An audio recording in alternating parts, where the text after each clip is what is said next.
Good morning, everyone. My name is Chris Lopez, and welcome to the January Roundup webinar to talk about real estate investing around the Denver market. Now, this is our monthly webinar that we do, which doesn't have a really set agenda.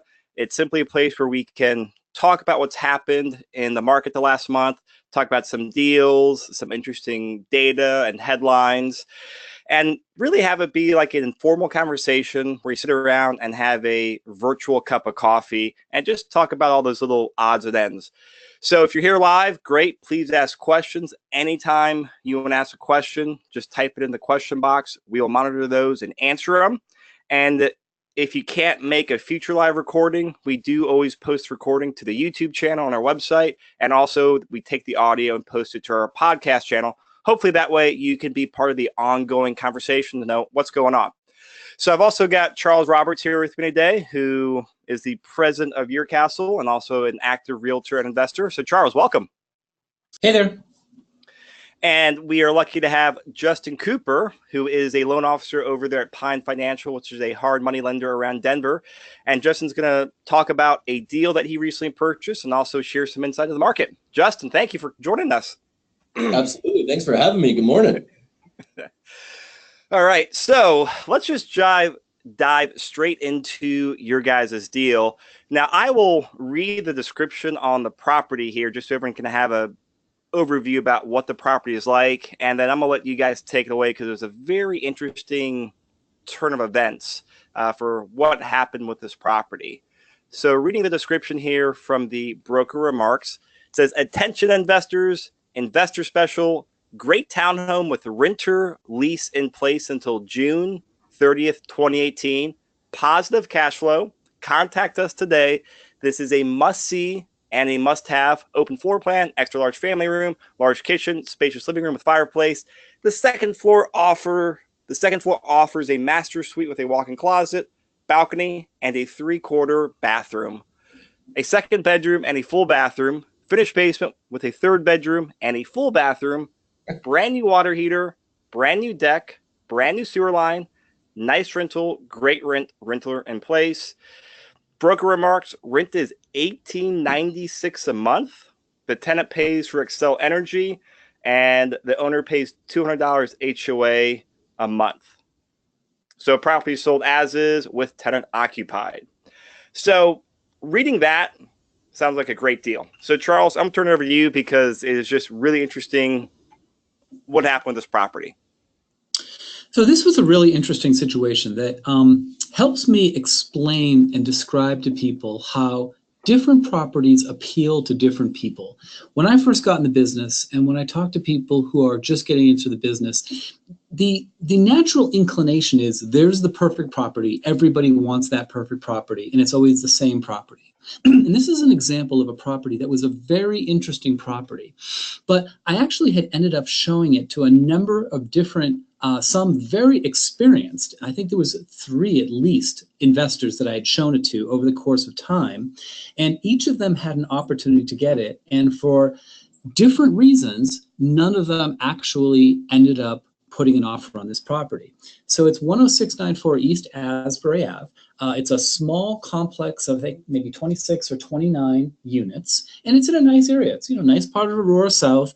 It was good. It was a good, solid property, but it had several issues. And this is where you, as the listener, be you an investor or an agent, or as so many of you are, investor agents, it's things to think about in terms of what you're looking for. So let me go through a couple of things. One is there was a Section 8 tenant currently in the property. Okay, so they were asking, they started at 240 and they went down to 225. I think they went to 235 and then down to 225.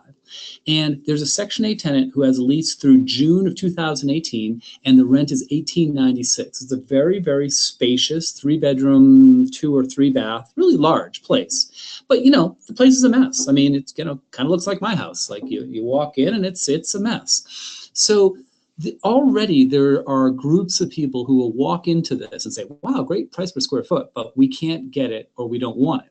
One group that can't get it are owner occupants, because owner occupants need to move within 2 months, I believe, right? That's what banks say, is they have to move in within 60 days if you get owner occupant financing. I think so. And then because you couldn't move in for 6 months, the entire group of owner occupant type of buyers couldn't buy it, which is why I tell my folks, if you're looking to sell a property with a tenant in, you're probably better off having the tenant leave, fixing it up a little bit so you can open up to the entire owner occupant market. So right there, they were going to have to sell at a discount. Another discount was at the place, which is kind of a mess. Okay, so some people probably walked into it and said, oh my goodness, we don't really like this place, it doesn't smell good, or whatever. Fine, great, those people went away. Now, there were several more issues. One of the big ones is the paint is chipping pretty badly.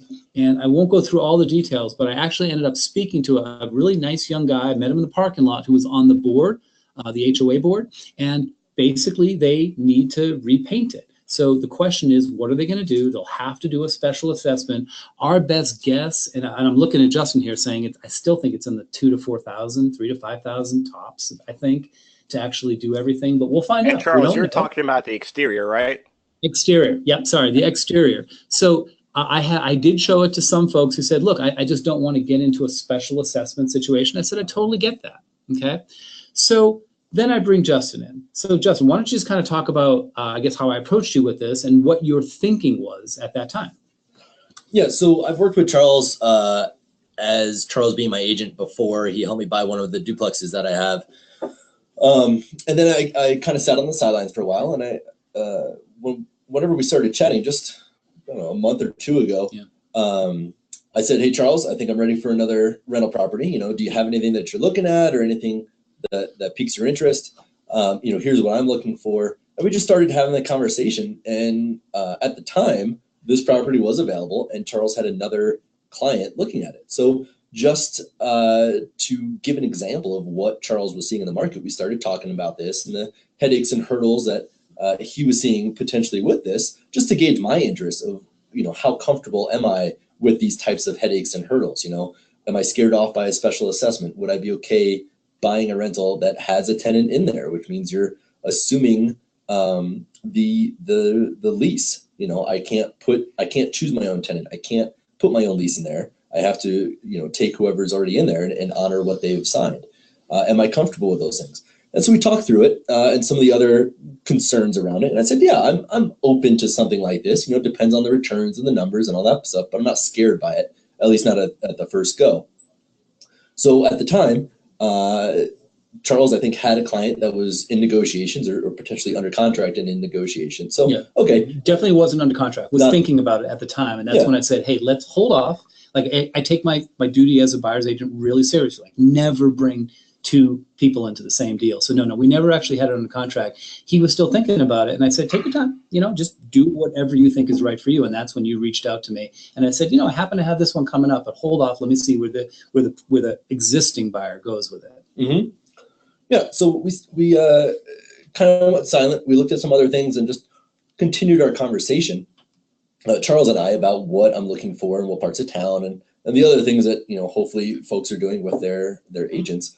And then it happened that Charles's other buyer didn't go under contract, but through that, Charles was able to get a lot of insight on this property. So Charles came back to me and said, hey, Justin, this is available. Here's what I've been hearing, and here's what I think we might be able to do.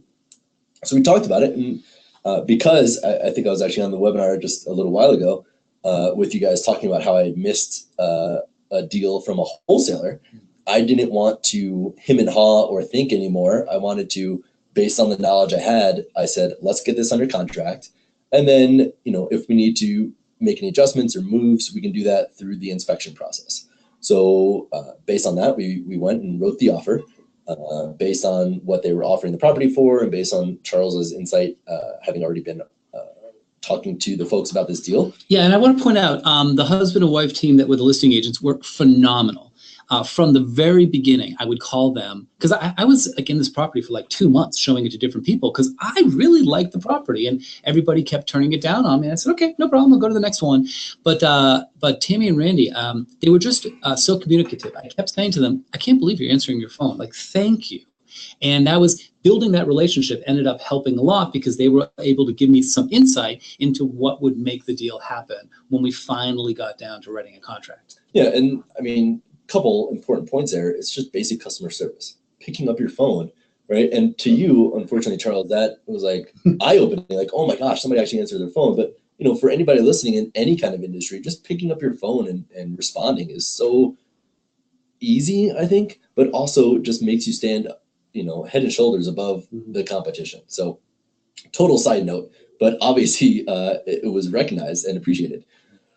So we made the offer, and we made an offer at $200,000, and I believe they countered, saying, yeah, you can have your inspection contingency and all that stuff, but you're going to take it as is. So if you hate it through the inspection, then you'll fall out of contract, but you're not going to beat us up anymore. And the reason is they had actually had several deals fall through, and the poor seller, had bought it, I think, for about $215,000 and just did not have a good experience, unfortunately. So, they wanted it as is, and I approached. And Charles, let me sorry to interrupt you, but I got a slide up here. It's actually pretty interesting. Just give everyone the timeline and to show what happened. So, property went on the market on November 3rd at $240,000. Went under contract November 9th, then back on the market November 18th, and the price dropped from 240 to 230 when they brought it back on the market. And then I think about a week later, I know that's when we started looking at Charles, and that was right before Thanksgiving, and then went back under contract. And this was not with one of your clients, right, Charles? This was no, none of these. Yeah. We never had under contract until we had Cooper. So went back under contract right after Thanksgiving on November 30th, and then came back on the market at December 12th at a price of $225, and then under contract with you the next day on December 14th, right, Justin? Yep. So that's the timeline there, and kind of paints more of the picture there for you. And by the way, if anybody has any questions, we'd love to answer them. So just we have our question box up. If you want us to clarify anything, just jump on in. Right. So I know I interrupted you there, Charles, and I forgot where you're off, but I just wanted to share the insight. So I hope you remember where I interrupted you at. Yeah, no, this is a great slide because it really paints that picture. I mean, first off, this property was on the MLS, right? So when people, we hear it all the time that there's no deals on the MLS. Well, this property was on the MLS. When it first came out, maybe it wasn't a deal at 240. It seems to be that 240 is market value for one of the nicer units in this complex. So the numbers sounded fair at that level. But when you take into account that there was a tenant in there, that it had been lived in for so long, that there was some deferred maintenance going on in certain things, well, that's probably why that first one fell out and they didn't take it at 240. And then it went back on and, okay, well, 230, there's a price drop. Maybe I can get something good here. Went back under contract. And then, who knows why they backed out.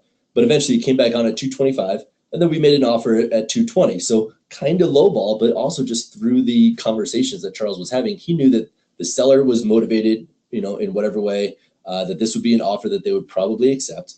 And of course, they countered saying, take it or leave it at 200. We're not going to beat you up, but enough about this property that if you do write this offer at 200, you're expecting to move forward, barring something completely crazy being discovered.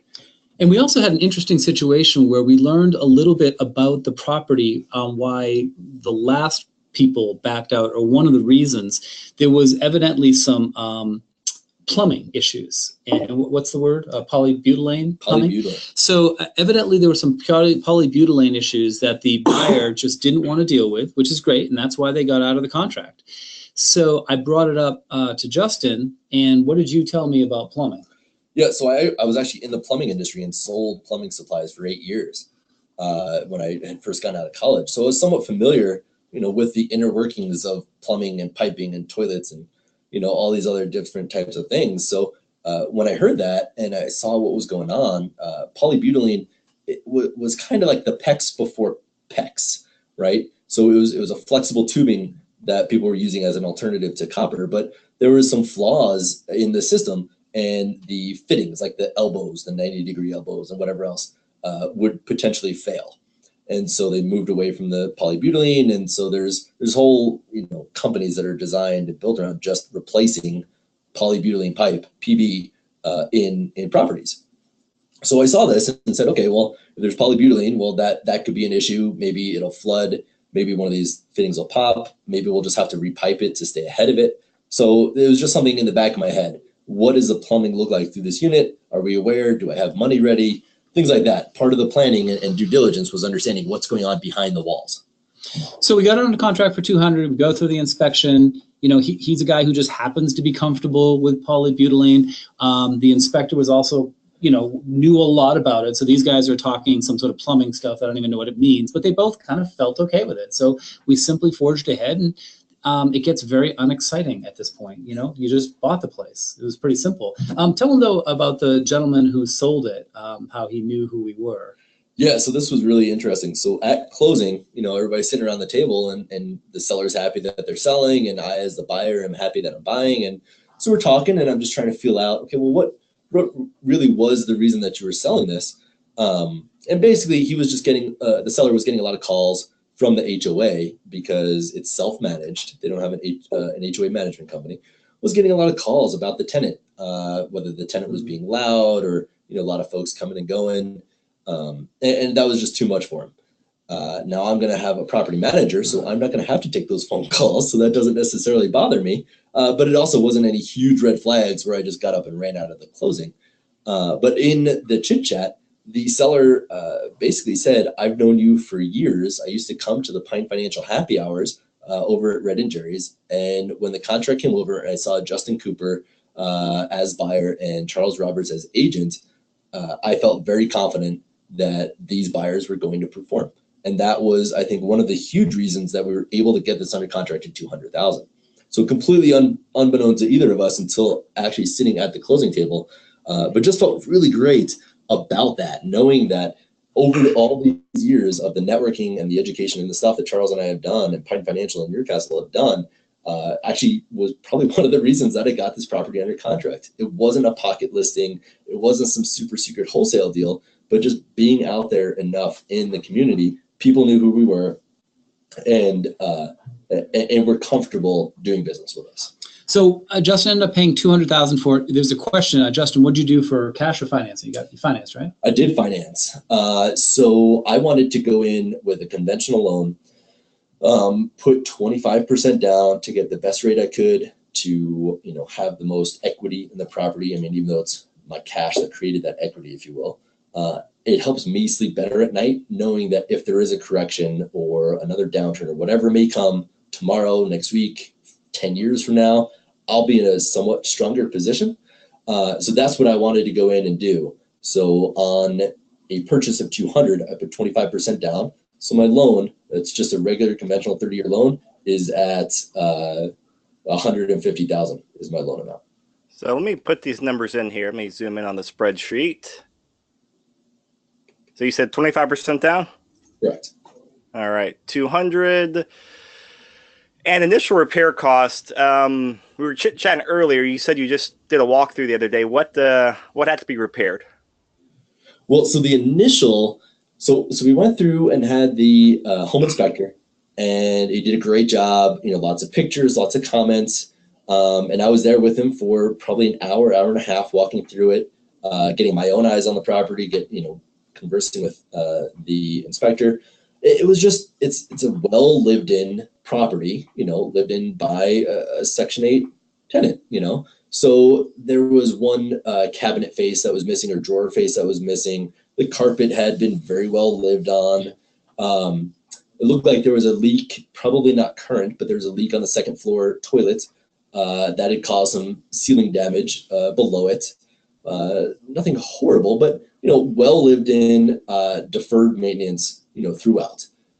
There had been a leak in the plumbing in the basement, probably not the polybutylene. It looked like it had been a different kind of pipe. Maybe they had replaced something, or maybe they finished out a bathroom in the basement. Not 100% sure, but there was some sort of leak that had been repaired. So there were some open spots that may need to be patched.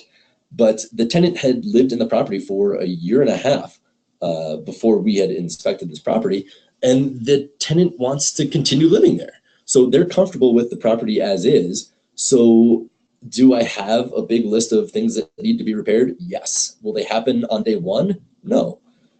There was no furnace filter, so we installed a furnace filter to try and help prolong the life of the furnace.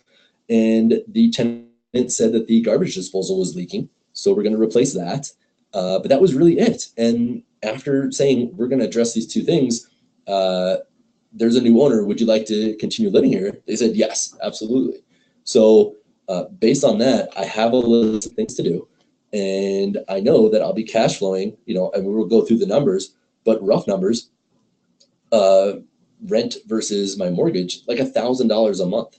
So that will allow me to build up reserves specifically for this property. So if they change their mind to move out in the summer, I'll have 5-6 months of payments coming in. So maybe $5,000 saved up just from this property's cash flow.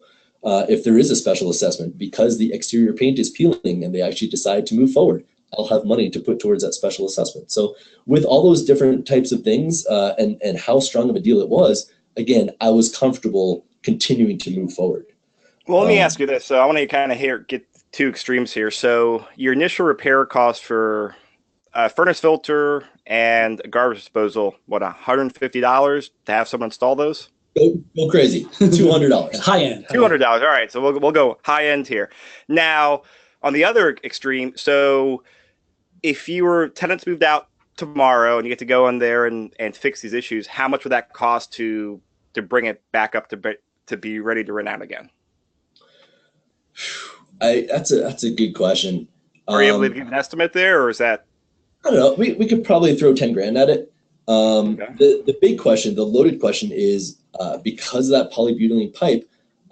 In talking to some other owners and the HOA, it sounds like even though that piping is behind the drywall, it is up to me to replace it if I want. So the big question is, do I just do the cosmetic fix up to get it ready and turn it as quick as I can, or do I repipe the unit to alleviate that risk of a polybutylene fitting bursting and flooding the unit? So that's the big unknown. I mean, worst case, it'd probably be, $5,000, $8,000, $10,000. Worst case. That's with the repiping? Yeah, to repipe it, replace the drywall, all that type of stuff.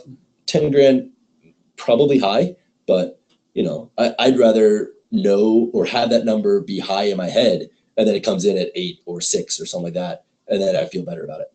And then the other worst case scenario, I think we're talking, maybe it was before we actually went live on the webinar, what you said, like 3,000-4,000 for the special assessment potentially is what you guys were estimating?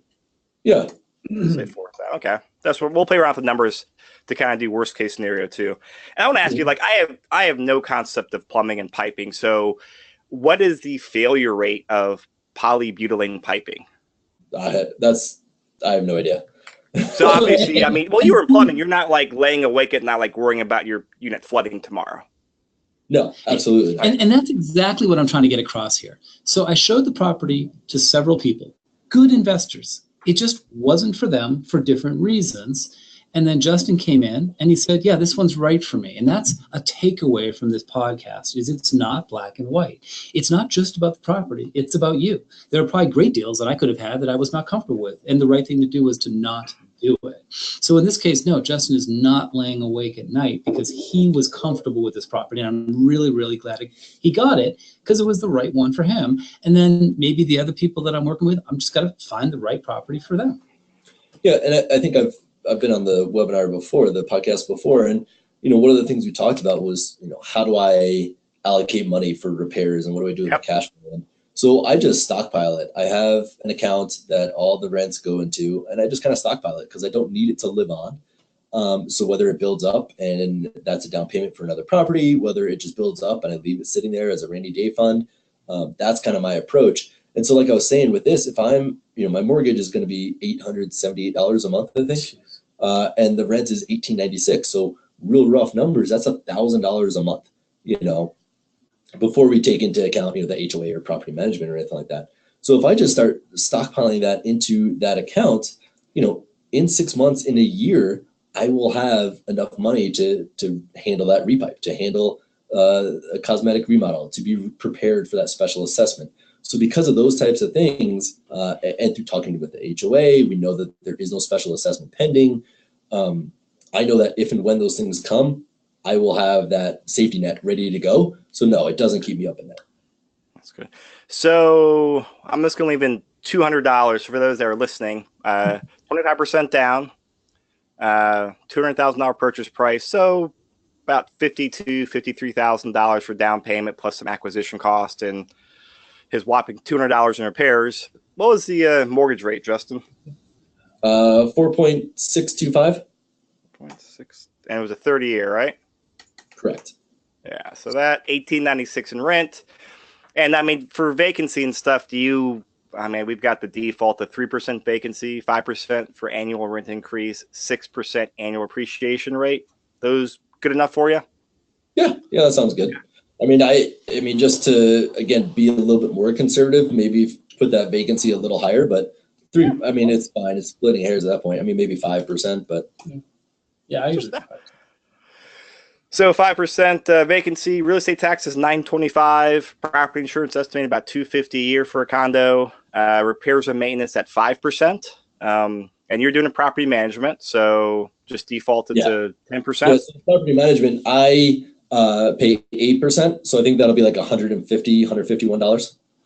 Okay, we got everything annual here, so let's see, 150 times 12, we'll say about $1,800 for the year. And then HOA is $200 a month, all right? Correct. That's what okay. Yeah, so, very decent HOA, which we were very happy with as well. Yeah, so as you're going through all these things there, Chris, just a little aside about the HOA. When I got the documents and specifically the financials, it looked like the HOA was super light on reserves. I think they had like $10,000 or less. Which of course then leads back into the special assessment is coming if we have to redo the siding on the entire complex, because 10 grand is not enough to either put on new siding or scrape and paint. But that being said, the HOA was sound because they're collecting the right amount, they're allotting the right amount into the reserves. They just over the past 2 years had replaced the roof, which was a big chunk of change, and they had an unexpected sewer repair, which cost about $6 grand. So they have money in case another sewer repair comes up, and they're allocating the right amount each month. So for those reasons, we were able to have the HOA approved, and I was able to get that conventional financing. Yeah. So it was warrantable financing. Yeah. Joe Massey did it? Correct. Yeah. Joe Massey, of course, with Castle & Cook. He was my lender. Got it done. Communicated excellently throughout the whole process. If you haven't worked or talked with Joe, he really is great to work with. So I definitely encourage people to reach out and talk to him. But through that process, this is the first time I bought a property with an HOA. And when I started seeing those things, I was a little concerned, seeing, what the exterior looked like, raised some questions as we all started doing our diligence. So of course we had a backup plan, well, what should we do if it's not, can we go to First Bank? And I know some folks over there, Joe and Charles know folks over there. So, worst case, we could pivot and try and do something like that if it wasn't warrantable. So speaking of that, Nick, thanks for the question. Really great question here. Kind of off subject, but how are you dealing with non-warrantable condos for investor clients? What percentage is needed down? Can you talk a little on this subject? Thanks, love. Listening to you guys. Appreciate that. And then we have another question coming up afterwards. So I would say at least half of the deals I did last year were non-warrantable. And basically that means there's no perfect definition, but most people think of non-warrantable as you can't get Fannie Mae, Freddie Mac, agency, 30-year fixed financing. You can't go to Chase Bank. You can't go to US Bank, that kind of stuff. What happens is if an HOA has a number of, say, shortcomings, like, for example, one of the investors owns more than 10% of the units, more than 50% of the units are investor occupied, et cetera, then they don't meet the criteria for agency loans, in which case you have to basically go to local banks. Typical ones will go to our First Bank, Bank of the West, Millennium Bank, Guaranty. There's a lot of locals. So, Dick, this is a perfect question. And it goes, again, on that continuum of what you're comfortable with. I do have people who don't want non-warrantable. And I explain it to them, and I say, that's great. Understand that all things being equal, you're probably going to have to pay more money because there's a larger group of people that can buy, and that means you're going to pay more. Obviously, the opposite is the case. If it's non-warrantable, some people won't want it, so you're probably going to get a better price. The question is, are you willing to take the risk? So I don't know if I've ever asked you this question, Justin. Would you have been willing, if this was non-warrantable, to buy this? Yeah, I would still be willing to buy it because the cash flow is strong enough. The cap rate was high enough. It's to me, that was what I was looking for. And I had some cash laying around to handle a larger down payment. Because typically, if you're going with that, the local banks, then you would need a larger down payment. 25? I don't know. I didn't have to explore. It's 25. So, yeah, I do them all the time. Yeah, I mean, First Bank with John Williams, I think it's typically 25. They may do 20, but just assume. Ironically, it's the same.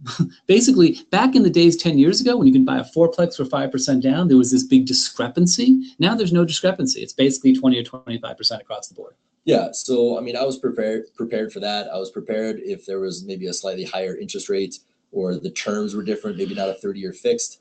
I was ready for that because there was enough cash flow in this deal to still cover any changes in the financing. It still would have been a good cash flow property and meet my criteria. So if you're an investor and you're somewhat newer to it, it really is the perfect question because you might be saying, non-warrantable, that sounds terrible. Only a dumb person would buy it. And that's actually not true.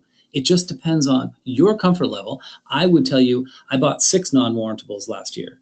6. I have no problem with it. I've done this for a while. I'm comfortable with it. You have to decide if you're comfortable. And the way you figure it out is asking these great questions and going to classes and talking to really, really knowledgeable people. And understanding why it may not be warrantable. We have some friends, Charles and some other friends, who were buying in a complex called First Creek that was non-warrantable. And that was because there was a lawsuit going on. Right. So it wasn't that the HOA wasn't collecting what they were supposed to or paying what they needed to or didn't have reserves or that the homeowner versus tenant percentages were out of whack. There was a lawsuit going on, and that was why it wasn't warrantable. And then, of course, that settled out, and they won the lawsuit, and they got a bunch of money. And now it's an even stronger complex than it was before. And the prices went up. Right, and subsequently the prices went up. And so everybody who was smart enough and had the ability to get in at that time is making more and more money because values keep going up. So understanding why it's not warrantable can be really important. Don't necessarily be scared off by it. Understand the reasons behind it. And then for you and your situation, are you able to get comfortable with that and prepared if it's something like me where there might be a special assessment or something like in that First Creek where can you just wait out the lawsuit? Got a great question from David here. What reserves do you typically look for? So I guess I would change the question a little bit. It's not so much what we look for, it's what underwriters look for. I believe warrantability requires 10% of the HOA for reserves. Am I right about that? Yeah, I think the big question is are they, out of the whatever they collect each month and each year, are they putting away the correct amount? And I think it's 10% is the minimum they want to see. Yeah, that'd be Fannie Mae guidelines. Yeah, I think that's what they're looking for. So for me, the dollars in the reserve account sounded light at 10,000, but each month they're putting that 10% minimum over there, which hit, which kept the underwriters happy, and we were able to have it be approved. So let's put it this way: the more, the better. But you just bought a place with only 10,000. So you could have been like the 5th person I showed this to and said, "Oh my God, there's only 10,000 in reserves. I don't want it," and I would have respected that. I wouldn't have necessarily agreed with that decision because I think you made the right decision buying it. But these are one of the many things that you need to consider that you don't really read in books. You actually experience, in your 15th year in the business. You go, oh, now I've got to figure out how do I feel about 10,000 in reserves, and you felt okay about it, so you moved forward. Mm-hmm. Exactly. Chris, so let's get. Yeah, I was gonna say. So we typed in all the numbers here, and let's go over the cash flow statement. So we are using Joe Massey's spreadsheet. So with those numbers we typed in there, it's a 11% cash on cash return, and a cap rate of 7.5%. Now, what were the numbers that you came up with, Justin, when you were doing your math before you bought the place? Yeah, so I use this spreadsheet. So same numbers. Yeah, okay. So I came up with it. So I think when Charles had first sent it over, it had assumed no property management. Yeah. So that was a little bit different there, but easy enough to understand how this spreadsheet works. If you're not familiar, email me or Charles or Chris and get your hands on it. It's a really easy to use spreadsheet. But Chris, if you click back over to the first page, everything in yellow you can change, and everything not in yellow you can't change. And there's even some stop gaps in there. If you were to change certain things, it may pop up in red saying, hey, you're not allowed to put 0 down or whatever it is. Yeah, exactly, just like that. So there's different things like that in there. It's a really easy to use and I think easy to read spreadsheet. And I think we've done enough classes and webinars on it. You could probably find it on the different websites and YouTubes. And if not, just give any of us a call and we're happy to walk through it with you. Obviously, Joe Massey is the expert because he put it all together. So reach out to him. But yeah, I used a spreadsheet. I tweaked some of the numbers a little bit. The main one was the property management. And that was really it. And then from there, I just started looking at what did I want to hit. So one of the things I was looking at was the gross rent multiplier. And it sounded like the market was at about 130. So I didn't really want to go over a 130 GRM. That was kind of one of my requirements. And when I got in there and looked at it and it was a 105, I mean, that's depending on what circles you run in and what terms you use, that's basically the 1% rule on the notes. So that made me feel really good and happy about it. And so that was one of the biggest reasons I started moving forward.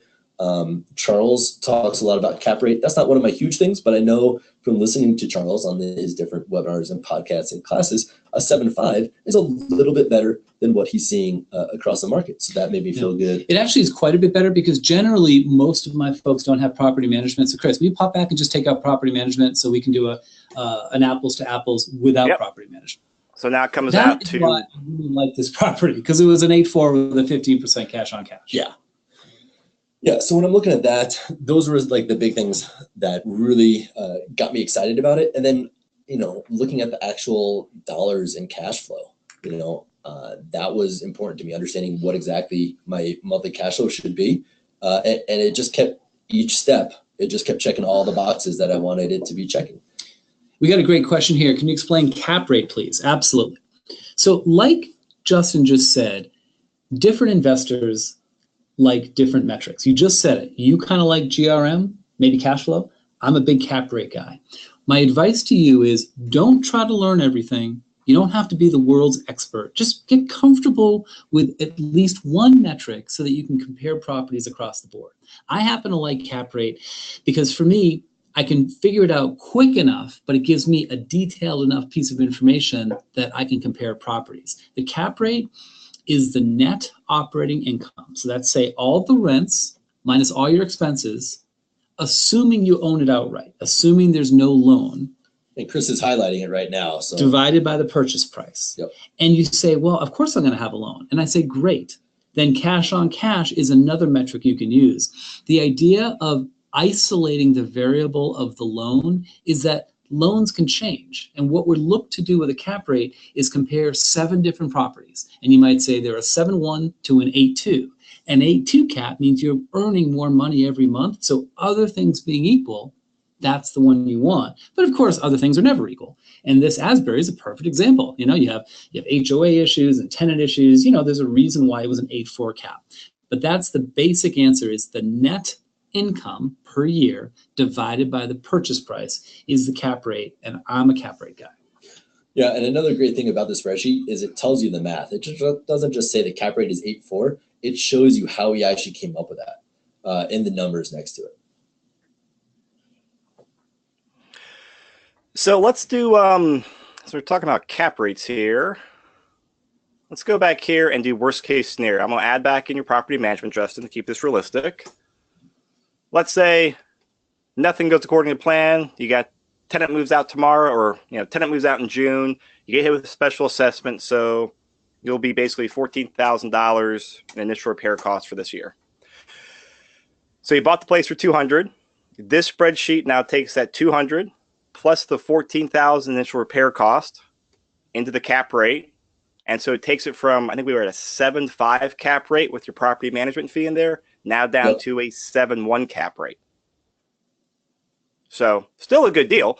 Just that's worst case scenario. So another example there, how you can kind of play the extremes of, hey, everything hits the fan. And I'm sure, Justin did that. He's got, as he said, he's got the reserves in the bank where if everything goes according to plan, hey, he can ride out that big speed bump without too much issue. Now, something that I forget, you were talking, Charles, about some other properties at the same time that were on the market in the same complex. Do you guys recall what, if you fix this up and you're actually selling an owner occupied, what are the comps for a good property in this neighborhood? So I will tell you that one of my very close colleagues actually had a listing under contract in the same complex, and she sold it. Yeah, Brooke. She sold it for $237,500, and she was actually kicking herself because she's an investor. I helped her get into investing a number of years ago, and she's saying to me, "Oh my God, Charles, why didn't I buy it?" I'm like, "I don't know. You knew it before I did."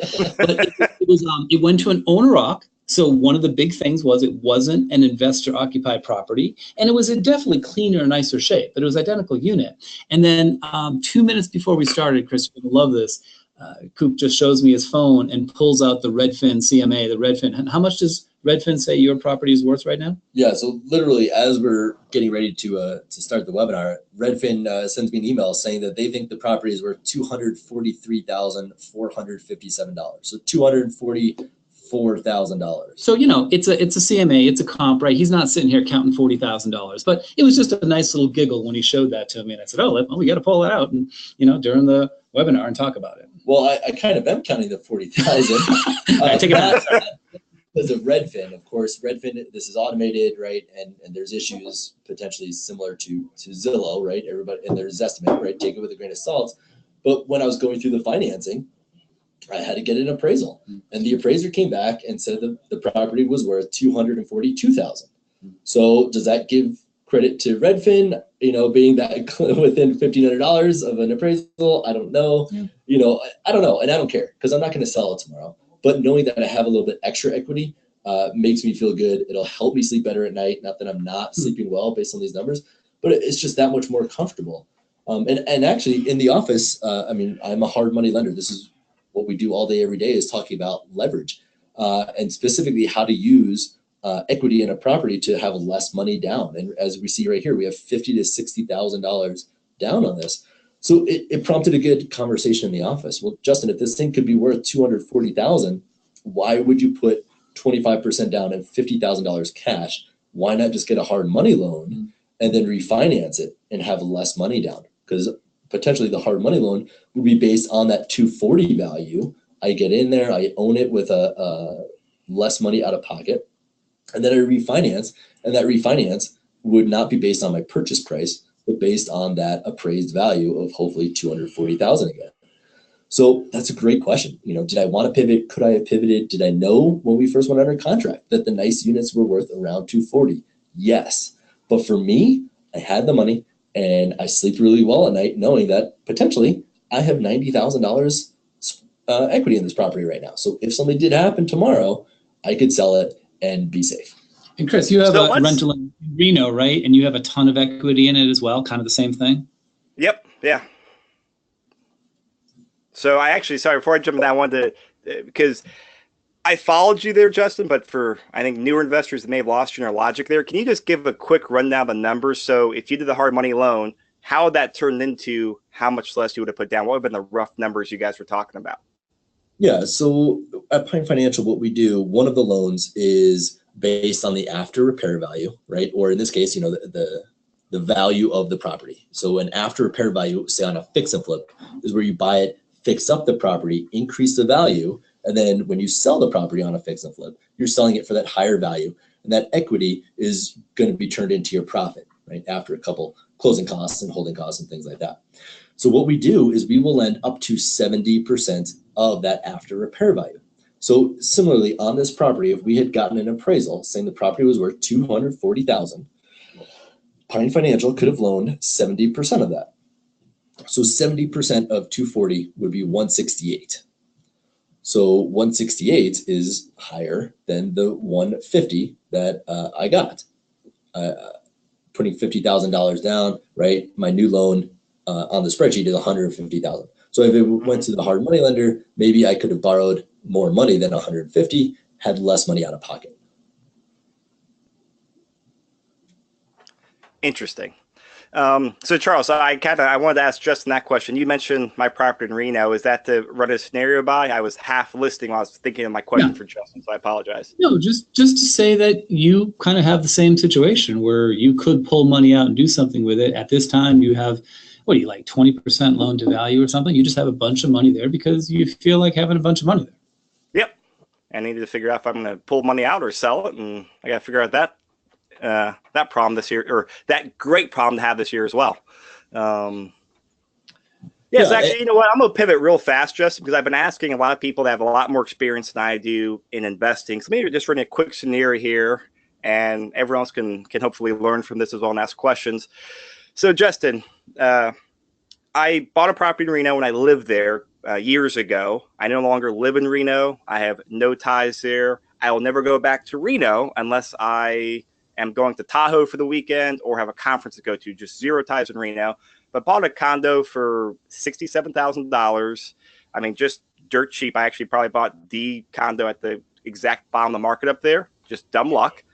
Now it's worth like, based on some comps I look at, around 210 to 220, and I own like $30,000 left on a 15-year mortgage. So my debate, since it was owner occupied for a number of years, I could sell it this year and exclude capital gains. So it'd be good, 220-ish minus my loan minus my basis of about $67,000. So I'm debating, since I have zero ties in Reno, do I pull out the equity, and just sort of Heloc or refinance it and buy more properties with it? Or do I sell it and cut my ties with Reno and just bring all the money over to Denver? You have any opinions on those two options from long distance versus being local and all those other ideas? Well, I'm full of opinion here, Chris, but that's what I want to hear, man. I trust it. Give it to me. And that was a very quick rundown, but just your initial opinion would be awesome. My opinion doesn't matter, right? All I can do is throw questions back at you because it's your opinion that matters most, right? So, we've had discussions on your webinars and your podcasts and on the website, right? We've written articles about what is our investing strategy. So I would throw it back to you and start asking some questions. What is the ultimate goal for me, and why I'm comfortable having so much equity in these properties is I eventually want to own these things free and clear. So the sooner I get to a zero balance, the better for me. I want to be holding them for forever. So the sooner I can pay them off, and there's equity and all this upside, and I'm rich on paper, not necessarily in the bank, but I have these properties free and clear. That's what I'm looking for. So that being said, I also really like the power of a Heloc because it's a way for you to tap into that equity and use it if you want to or need to, but you're not paying every single month if you're not using it. So in a way, it's kind of like a credit card, right? You have that available money there, and if you need it, you can tap into it. And if you don't, then you don't use that. You're not paying every month, right? And it's really cheap. Yeah, really cheap comparatively, it's extremely cheap money. So a Heloc versus a cash out refinance, let's say, right? If you want to keep the property and tap into that equity, I like Helocs, and I have a couple of them. And who knows, maybe in 6 months, a year, I may get a Heloc on this one because I have a good equity spread. And now it's available in case that special assessment comes up, something like that. The property will pay for itself that way. I don't know, right? But having those options, that's, again, helps me sleep better. Knowing that I have a big equity spread and knowing that if I need to tap into it, I can if I need to, but I'm not paying on it if I don't. So throwing it back to you, what is the big goal? Do you want to have a large portfolio of rentals? Do you want to have a portfolio of free and clear rentals? Do you want to have a portfolio of, strong cash flowing properties? Do you need them to be near and dear to your heart? Do you want to be able to drive to the properties? Do you need that to help you sleep better at night? Or does that not really bother you?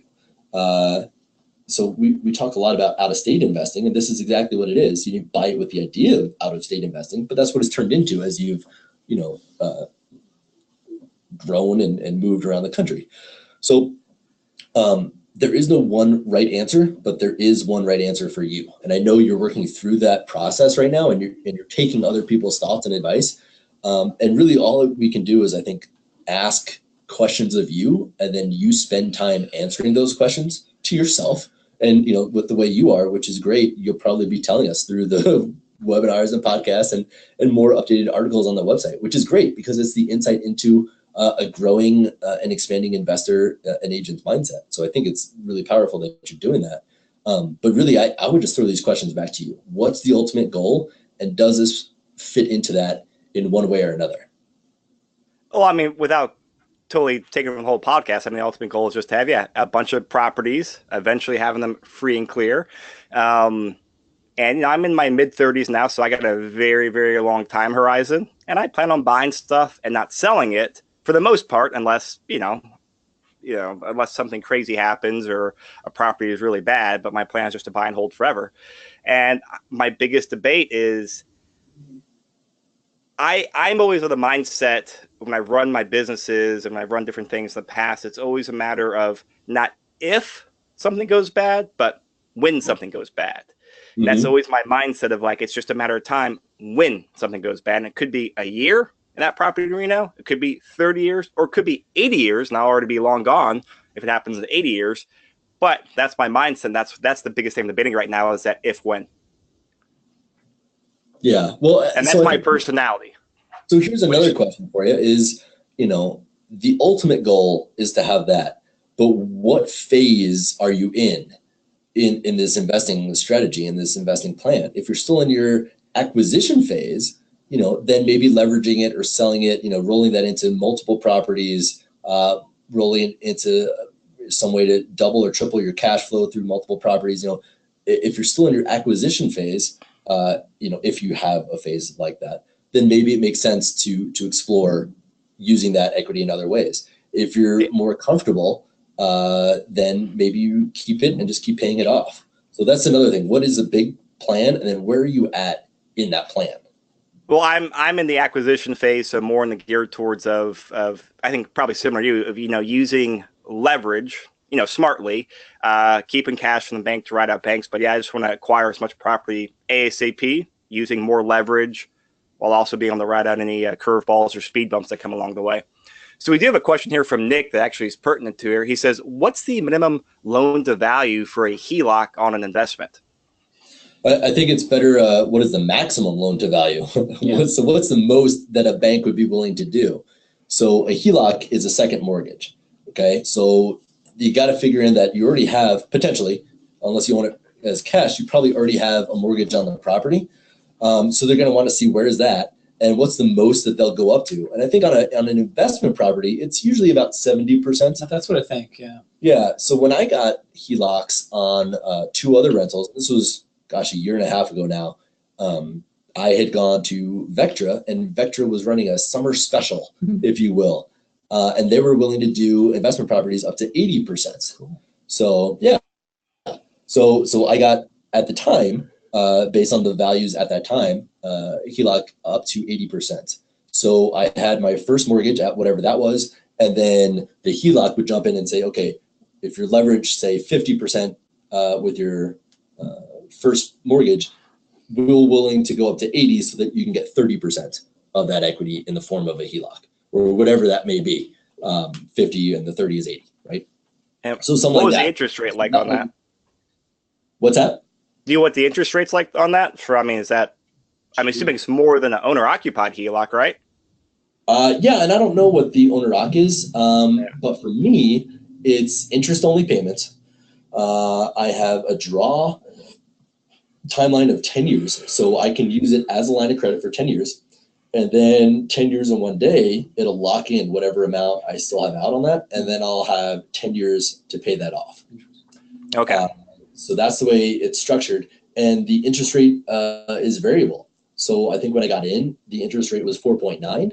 And then I pulled just a little bit of money off one of them the other day, and it was at like 5.6.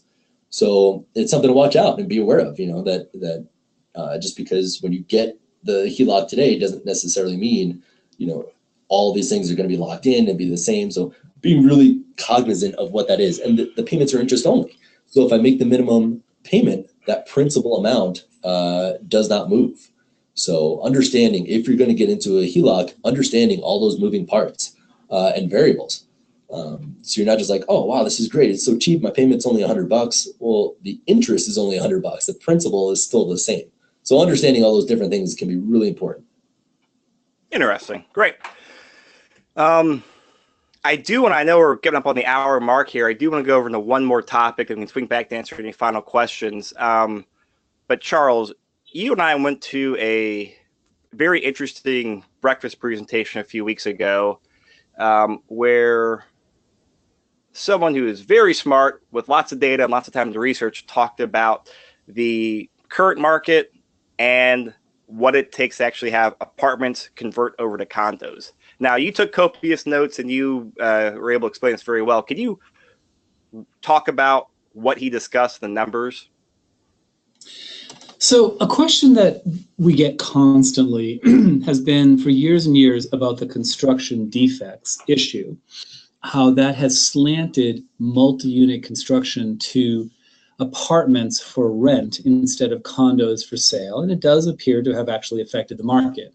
About 6-8 months ago, the state legislature in Colorado amended the construction defects. So now we hear a lot about, oh goodness, what's going to happen? Is there going to be a flood of condos on the market? And all I can tell you is that nobody knows. And I mean that like really seriously. I'll even amend that to say it's the people who know very little who think they know what's going to happen.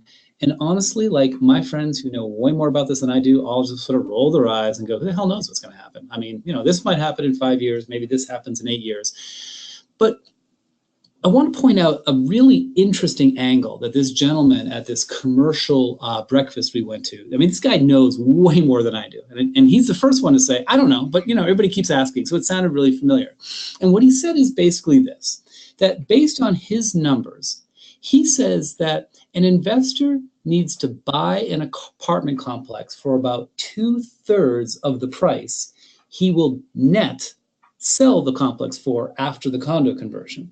So he actually did some price per square foot in the current market and said, look, my best answer, well, the real answer is, I don't know, he said, if there's suddenly going to be a huge condo conversion flooding on the market.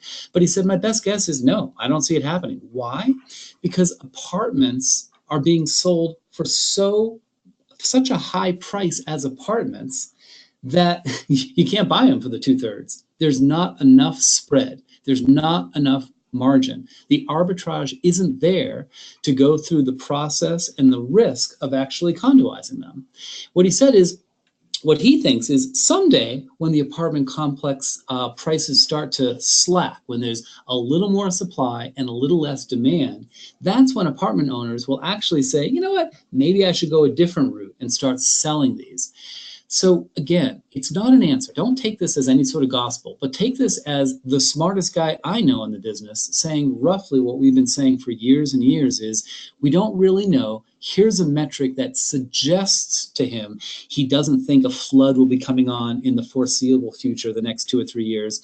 And I'll tell you, I bought 7 properties in the last couple of years, and I have lots of colleagues who are buying lots of properties. We don't chase this metric because we don't know what the answer is. That's the best way that I can put it. Dead silence. What do you think, Chris? I was clearing my throat there.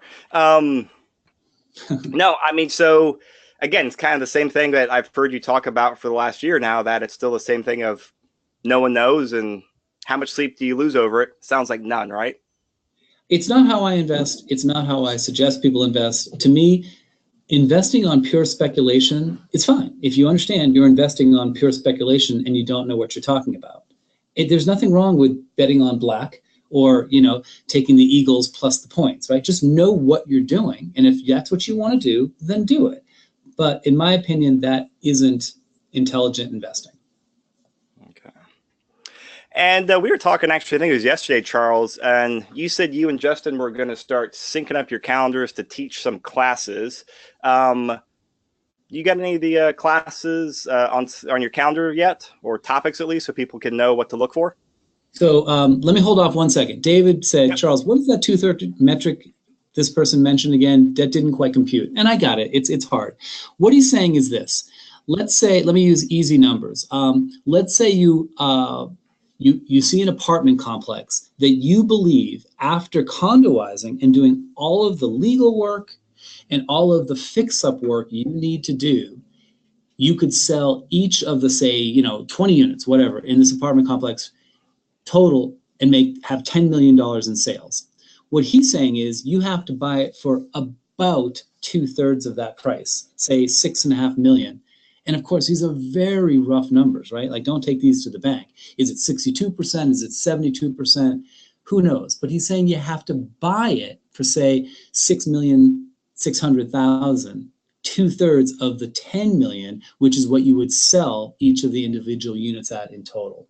And what he's saying is he did a quick price per square foot around town of what apartments are selling for a price per square foot versus what condos are selling for price per square foot. And he said, I don't see the margin. This is why we're not seeing it right now. And there'll be some onesies and twosies, but there's gonna have to be a slowdown in the apartment market before apartment owners actually start reducing their prices or holding back a little bit to give that arbitrage. And David, feel free to call me. I know it's complicated. I'm doing the best I can to take a really complicated topic in 30 seconds, but anybody wants to chat about it, this is like what I like to do 18 hours a day. Reach out. Yeah, so the big takeaway from what Charles is saying is, when we're seeing all these luxury apartments going in around downtown Denver, and, at least some of the folks I've talked to is like, oh, well, I wonder if, when the construction defects 7-year stipulation is over, if they're going to flip them to condos right away. What Charles is basically saying is probably not, because there's not enough spread in it. I mean, that's like my takeaway from it. Yeah, is they're not going to be flipping these to condos right away. They're going to stay apartments probably for quite a while, and we'll just have to wait and see how the market goes. But at the same time, those apartment buildings are a small niche. They're downtown. They're luxury. And so depending on what kind of asset class you're looking to invest in, whether it stays an apartment or converts to a condo may not affect you, right? Whether those flip to condos or stay apartments will probably have very, very, very little bearing on how my townhome on Asbury will perform. exactly. Different parts of town, different price points, right? Not really apples to apples. He follows up, and even if they convert, what is the threat to us condo investors? That's exactly what he's saying. Like, I don't know. So all I can say is this isn't how I invest, and this isn't how the investors who I believe are smarter than me invest. It's all the investors who, I don't know, what's a nice way of putting it? We don't really know what they're talking about. Say, oh, here's an opportunity or here's a threat. I don't think it's either. I think it's something that we can't figure out. Move on to something else that you can control. And so to get back to your question, Chris, yeah, sorry. We actually are planning a bunch of classes, and we were trying to do it this morning, and of course we didn't get to it, but we will have a bunch of classes coming up. Justin and I love teaching together, and we do, beginning real estate investing and spreadsheet classes and just lots of stuff. So please stay tuned, but unfortunately we just haven't scheduled them yet. Yeah, so keep your eyes on the Your Castle calendar or the Pond Financial calendar. And if you see a class by Charles and Justin, it's worth going to. I'll say that. Well, I appreciate that, Chris. And the same goes with Joe Massey. We've been talking about him and his spreadsheet. Charles teaches classes with Joe. I teach classes with Joe. I gave maybe a 30-second overview of how you could use hard money to how I could have used hard money to potentially get into this townhome. Joe and I teach classes on that dive into it. We've got a class that's 2 hours long on that topic. So if you're interested in hearing more about that, more than my 30-second pitch, give me a call, shoot me an email, reach out to any of us. Keep your eye out on the calendar for different classes. We've got lots of different classes that we do throughout the year. And if there's a topic that you don't see that you're interested in, give us a call. And if we don't have a class coming up, maybe we can just chat on the phone or trade some emails to catch you up a little sooner than later too. And Dave asked for the version I don't have with the GRM. So yeah, we have an updated version. Chris, if you can send it to him, or Dave, send me an email and I'll pop it over to you. Yeah, I'll send it over to you, Dave. We got that. And because we did do an update back in December with a few things, so we will send that over. Is that on the website? Is there a link to that on the website? Yes, there is. I just don't know off the top of my head, which is okay. I just want to make sure my part. People to the website as well, so they can get that as well. If somebody listens to this, not today, but down the road, that's another avenue for them to go to find it. Yeah. Thank you. I'll put a link in the show notes. So I know a lot of people listen to the recording of this on the podcast. So everyone's contact details I'll put in the show notes. I'll put links to the calendar so you guys keep your eyes open for those classes that are coming up.